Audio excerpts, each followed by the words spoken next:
So I'm joined by under-9 ambassador for the Capital Girls League, Lily. Rachel Woodland from Fulham Women's and Leaders in Sport. Acton Ealing Whistlers Football Club. The co-captain of the Sporting Duet First 11, Jennifer Amos Brett. Leah, just tell me a little bit about what you do here. Okay, I'm lucky enough to be chairwoman of the Capital Girls League. Katie Phillipson, I'm Head of Participation and Development at Middlesex FA. Sam Brown from the Amateur FA, I'm Football Development Officer. I'm Amanda Lewis, Head of Women and Girls at London FA, Football Development Manager. Hi, I'm Sean, I'm one of the Women's Recreation Football Officers. Hermione Cole. So I play for Arsenal 21s and also play for England under 18s. 3 of the Sporting Duet football team. What is your favourite team? Manchester United. I say Arsenal. I'd say my true love is Woking FC, Okay. but my first love is Liverpool. Chelsea, but in France, PSG. So If you could be a team mascot, what would you be? Well, clearly a sausage dog, obviously. So Panda. Be probably a koala. What does your football team or community mean to you? A lot. They're like my family to me. everyone within the team at the moment is so supportive of each other that you just enjoy the time regardless of if you're playing football. Knowing that your teammates are there to help you, so like you don't have to give up.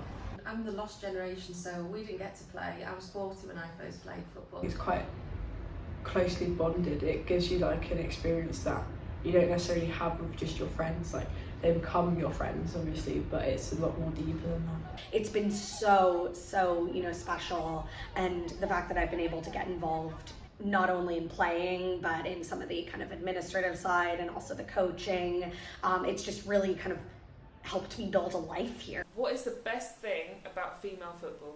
But not just we play football, we also get to spend time together and like just play. These days it gives me such an escape from life in itself, and having been injured, the going back to it gives such a high and an outlet, and I really enjoy being able to express myself in a way that you don't do sat behind a desk. The playing style is different, but it's the same sport at the end of the day, so I don't really see a big difference. I love having it be a team sport, and I love, that camaraderie. In a year that celebrates the centennial of the 50-year ban, but also celebrates 50 years of the Greater London Women's League and 10 years of the Capital Girls League, what do the next 50 years hold? The one positive of the 50-year ban is actually that women just got on with it and forged this really tight community, which I find amazing. And when you ask girls about football, that's what they talk about, their friendships, their club. The demand is there, so it's fantastic that we're able to offer these leagues that have full player pathways to these girls. Some other parts of the country don't have that. I really hope that there's going to be increased opportunities, and I think there will be, for women at all levels of the game. I think much more of a support system. I think it will start growing more and have a lot more respect behind it, really, because obviously it's starting to build respect and support, but it can only get better.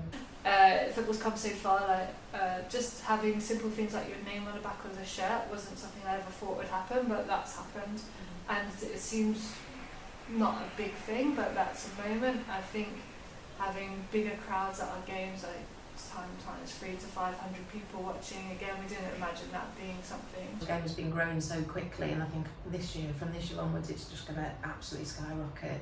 So it's just our job to try and help them all keep up with it, really. What kind of boost does England hosting UEFA Women's Euro competition bring to girls football?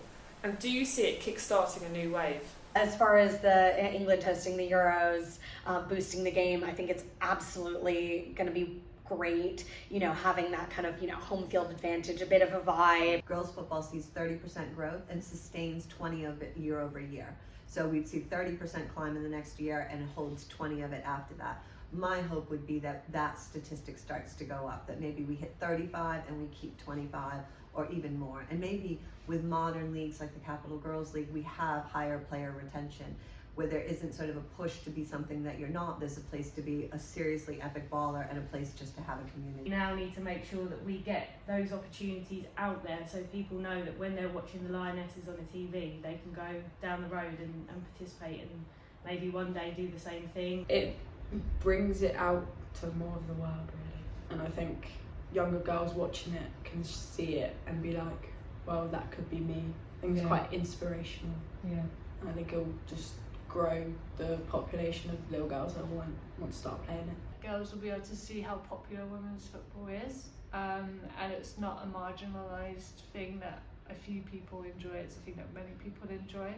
So I also think it's a massive platform for boys accepting girls playing football too, and them not seeing it abnormal that a girl wants to play football in the playground, and they'll just see that as normal, that both boys and girls play football.